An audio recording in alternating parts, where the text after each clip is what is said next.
আরে দাদা, এটা তো সবে শুরু হয়েছে, খেলা তো আবি বাকি আপনারা অপেক্ষা করুন। একে একে যত ক্রিমিনাল আছে ধরে ধরে জেলে ভরা হবে। খোঁজ নিলে আপনারা জানতে পারবেন যে যুব মোর্চার ছেলেরা এখানে নিজেদের জান প্রাণকে বাজি রেখে তৃণমূলের সঙ্গে লড়াই করেছিল।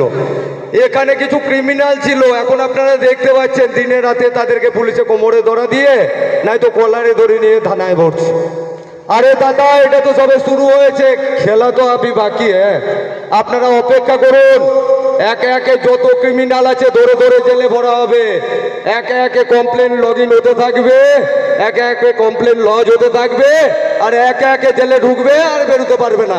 আর যদিও বা বেরোয় 2-4 দিন হাওয়া খাবে, বাড়িতে 2-4টে ভাত খাবে, আবার ঢুকে যাবে জেলে।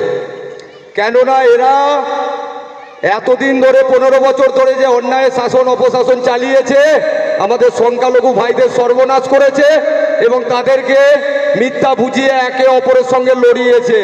আদপে তাদের উন্নতি কিছু করেনি, কিন্তু মোদিজি স্মরণ করিয়েছে সবকা হিসাব। আমরা সবকা হিসাবে বিশ্বাস করব, সেই সবার হিসাব হবে। যারা আপনাদের সঙ্গে প্রতারণা করেছে, পাবলিক ফান্ড লুট করেছে, চিটিংবাজি করেছে, মহিলাদের সঙ্গে অপব্যবহার করেছে, এমনকি তাদের সঙ্গে 21 সালে ভোট পরবর্তী হিংসায় তারা অত্যাচারের সঙ্গে যুক্ত আছে, তাদের কেউ ছাড় পাবে না, আমি এখানে দাঁড়িয়ে বলে গেলাম।